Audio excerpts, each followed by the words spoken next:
नमस्कार दोस्तों। कुछ राज्यों में गवर्नमेंट द्वारा ई श्रम कार्ड धारकों को उनके खाते में 1,000 रुपये की सहायता राशि प्रदान करना शुरू कर दी गई है। यदि अभी तक आपने अपना श्रम कार्ड नहीं बनाया है तो इस वीडियो को पूरा देखने के बाद आप घर बैठे ही अपने मोबाइल से अपना ई श्रम कार्ड को बना सकते हैं।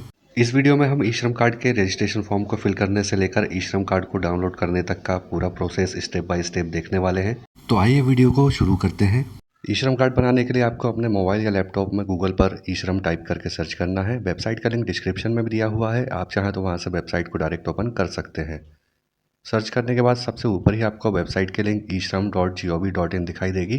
इस लिंक पर आपको क्लिक करना है। क्लिक करने के बाद आपको इस प्रकार से इंटरफेस दिखाई देगा। अब यहाँ पर आपको गो टू मेन पेज वाले ऑप्शन पर क्लिक करना है।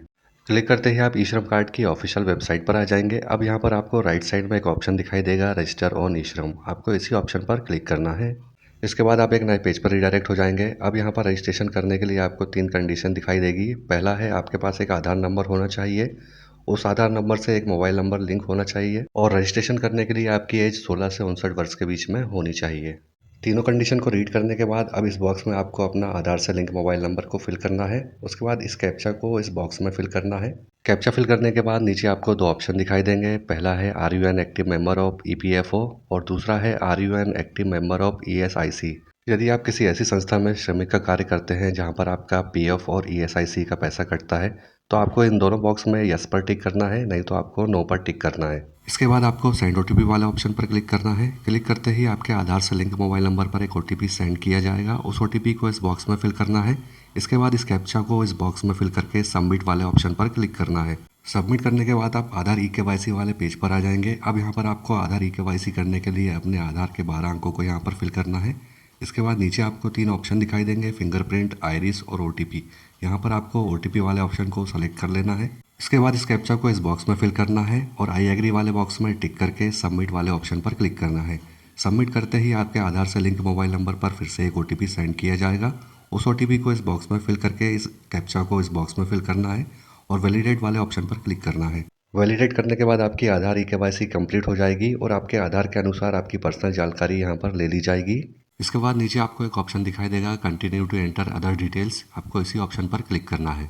क्लिक करने के बाद अब आपको अपनी पर्सनल डिटेल्स को फिल करना है। सबसे पहले आपको अपना रजिस्टर्ड मोबाइल नंबर फिल करना है। उसके बाद यदि आपके पास कोई इमरजेंसी मोबाइल नंबर है तो उस मोबाइल नंबर को इस बॉक्स में फिल करना है। मोबाइल नंबर फिल करने के बाद आपको अपनी ईमेल आईडी को फिल करना है। ईमेल आईडी फिल करने के बाद यदि आप शादीशुदा हैं या अनमेरिड हैं तो आपको यहाँ से सेलेक्ट कर लेना है।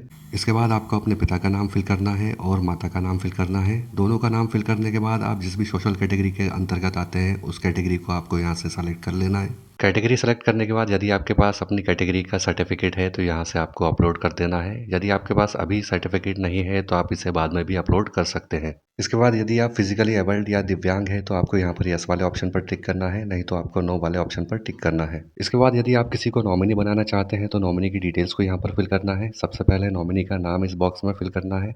उसके बाद नॉमिनी की डेट ऑफ बर्थ को फिल करना है। इसके बाद आपको नॉमिनी का जेंडर सेलेक्ट करना है। जेंडर सेलेक्ट करने के बाद नॉमिनी का एप्लीकेंट से क्या संबंध है वो आपको यहाँ पर सेलेक्ट करना है। इसके बाद इस बॉक्स में आपको नॉमिनी का फुल एड्रेस को फिल करना है। एड्रेस फिल करने के बाद आपको नॉमिनी का मोबाइल नंबर फिल करना है और सेव एंड कंटिन्यू वाले ऑप्शन पर क्लिक करना है। अब यहाँ पर आपको अपनी रेसिडेंशियल डिटेल्स को फिल करना है। सबसे पहले आपको अपने होम या नेटिव राज्य को सेलेक्ट करना है। उसके बाद आपको अपने होम या नेटिव जिले को सेलेक्ट करना है। इसके बाद नीचे आपको एक ऑप्शन दिखाई देगा स्टेट स्पेसिफिक आईडी, इस ऑप्शन को आपको खाली छोड़ देना है। इसके बाद नीचे आपको अपने करंट एड्रेस या वर्तमान पते की डिटेल्स को फिल करना है। यदि आप शहरी क्षेत्र से हैं तो आपको अर्बन सेलेक्ट करना है और यदि आप ग्रामीण क्षेत्र से हैं तो आपको दूसरे ऑप्शन को सेलेक्ट करना है।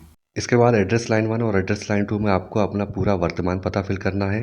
वर्तमान पता फिल करने के बाद आपको अपना वर्तमान स्टेट सेलेक्ट करना है। इसके बाद आपको अपना जिला, तहसील और ग्राम फिल करने के बाद अपना पिन कोड नंबर फिल करना है।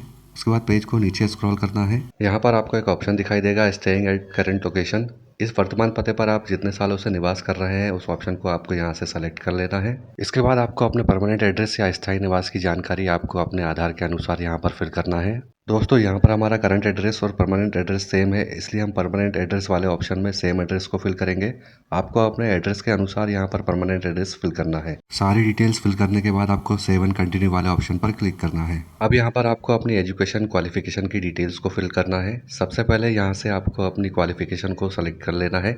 यदि आप बिल्कुल भी शिक्षित नहीं है तो आपको पहले वाला ऑप्शन नॉट लिटरेट को सेलेक्ट करना है। हमारे एप्लीकेंट सेकेंडरी तक क्वालिफाइड है, इसलिए हम सेकेंडरी वाले ऑप्शन को सेलेक्ट करेंगे। आपको अपनी क्वालिफिकेशन के अनुसार ही यहाँ पर ऑप्शन को सेलेक्ट करना है। क्वालिफिकेशन सेलेक्ट करने के बाद आपको अपनी एजुकेशन क्वालिफिकेशन का सर्टिफिकेट यहाँ से अपलोड करना है। यदि अभी आपके पास सर्टिफिकेट नहीं है तो आप इसे बाद में भी अपलोड कर सकते हैं और अपडेट कर सकते हैं। इसके बाद मंथली इनकम स्लैब वाले ऑप्शन में आपको अपनी मंथली इनकम को सिलेक्ट करना है। आप जो भी कार्य करते हैं उससे आप महीने का लगभग कितना पैसा कमाते हैं उस ऑप्शन को आपको यहाँ पर सेलेक्ट करना है। इनकम सेलेक्ट करने के बाद आपको अपनी इनकम सर्टिफिकेट को यहाँ से अपलोड करना है। यदि आपके पास अभी इनकम सर्टिफिकेट नहीं है तो आप इसे बाद में भी अपलोड कर सकते हैं और अपडेट कर सकते हैं। सर्टिफिकेट को अपलोड करने के बाद आपको सेव एंड कंटिन्यू वाले ऑप्शन पर क्लिक करना है। इसके बाद यहाँ पर आपको अपनी ऑक्यूपेशन या आप जो भी कार्य करते हैं उसकी डिटेल्स को फिल करना है। यहाँ पर गवर्नमेंट द्वारा हर काम की एक कैटेगरी वाइज लिस्ट बनाई गई है और हर काम को एक एनसीओ कोड दिया गया है। इस लिस्ट को देखने के लिए आपको ऊपर क्लिक हियर वाले ऑप्शन पर क्लिक करना है। लिस्ट को ओपन करके आपको अपने कार्य के अनुसार अपनी कैटेगरी और एनसीओ कोड को यहाँ पर नोट कर लेना है।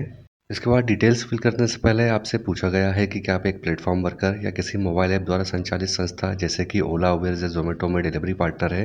यदि आप डिलीवरी पार्टनर है तो आपको यस पर टिक करना है, नहीं तो आपको नो पर टिक करना है। इसके बाद प्राइमरी ऑक्यूपेशन वाले ऑप्शन में आप जो भी काम करते हैं उसका नाम या फिर एनसीओ कोड दोनों में से एक को फिल करना है। ऑक्यूपेशन सेलेक्ट करने के बाद आपको वर्किंग एक्सपीरियंस सेलेक्ट करना है। वर्किंग एक्सपीरियंस सेलेक्ट करने के बाद यदि आप इसके अलावा कोई अन्य कार्य करते हैं तो उस काम को आपको सेकेंडरी ऑक्यूपेशन में फिल करना है। इसके बाद यदि आप जो भी कार्य करते हैं उसका आपके पास कोई सर्टिफिकेट है तो उस सर्टिफिकेट को आपको यहाँ पर अपलोड कर देना है, नहीं तो इसे खाली छोड़ देना है। इसके बाद यदि इस काम को सीखने के लिए आपने कोई ट्रेनिंग ली है तो आपको पहले वाले ऑप्शन को सेलेक्ट करना है। यदि आपने कोई ट्रेनिंग नहीं ली है तो आपको दूसरे वाले ऑप्शन को सेलेक्ट करना है। इसके बाद आपसे यहाँ पर पूछा गया है कि आप जो काम करते हैं वह काम आपने किस तरह से सीखा है। यह काम आपने स्वयं सीखा है या संस्था में काम करते करते सीखा है, आपको यहाँ पर सेलेक्ट करना है।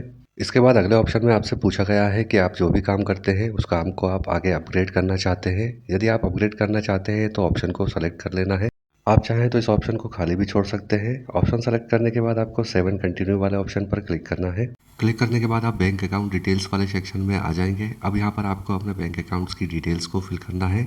दोस्तों, यहाँ पर आपको एक बात का विशेष ध्यान रखना है कि आपको यहाँ पर उसी अकाउंट की डिटेल्स को देना है जिस अकाउंट में आपकी डीबीटी एक्टिव हो, क्योंकि गवर्नमेंट द्वारा ई श्रम कार्ड धारकों को जो भी बेनिफिट्स दिए जाते हैं वो डीबीटी के माध्यम से ही दिए जाते हैं। डीबीटी के द्वारा सहायता राशि आपके खाते में डायरेक्ट ट्रांसफर की जाती है। डिटेल्स फिल करने के लिए सबसे पहले आपको अपना बैंक अकाउंट नंबर फिल करना है। उसके बाद उसी अकाउंट को दोबारा से यहाँ पर री एंटर करना है। अकाउंट नंबर कंफर्म करने के बाद आपको अकाउंट होल्डर का नाम फिल करना है। नाम फिल करने के बाद आपको बैंक का IFSC कोड फिल करना है और सर्च वाले ऑप्शन पर क्लिक करना है। सर्च करने के बाद आपके बैंक का नाम और ब्रांच का नाम ऑटोमेटिक यहाँ पर फिल हो जाएगा। अब आपको सेव एंड कंटिन्यू वाले ऑप्शन पर क्लिक करना है। क्लिक करने के बाद अभी तक आपने जितनी भी डिटेल्स यहाँ पर फिल की है उसका प्रीव्यू आपको यहाँ पर दिखाई देगा। इसको आपको अच्छी तरह से एक बार वेरीफाई कर लेना है। सारी डिटेल्स को वेरीफाई करने के बाद आपको पेज को नीचे स्क्रॉल करना है। अब यहाँ पर आपको एक डिक्लेरेशन फॉर्म दिखाई देगा। इस चेक बॉक्स में आपको टिक करना है और सबमिट वाले ऑप्शन पर क्लिक करना है। सबमिट करने के बाद आपके सामने इस प्रकार से इंटरफेस दिखाई देगा। अब यहाँ पर आपको एक ऑप्शन दिखाई देगा डाउनलोड यूएएन कार्ड। इस ऑप्शन पर आपको क्लिक करना है। क्लिक करने के बाद इस प्रकार से आपको आपका ई श्रम कार्ड दिखाई देगा। अब आपको ऊपर एक ऑप्शन दिखाई देगा डाउनलोड यूएएन कार्ड। इस ऑप्शन पर क्लिक करके आपको अपना ई श्रम कार्ड को डाउनलोड कर लेना है। तो दोस्तों, आप भी घर बैठे अपने मोबाइल से अपने ई श्रम कार्ड को बना सकते हैं और सरकार द्वारा दिए जा रहे ई श्रम कार्ड के लाभों को आप प्राप्त कर सकते हैं। दोस्तों, वीडियो में दी गई जानकारी अगर आपको हेल्पफुल लगी हो तो प्लीज़ वीडियो को लाइक कीजिएगा, चैनल को सब्सक्राइब कीजिएगा। बहुत बहुत धन्यवाद।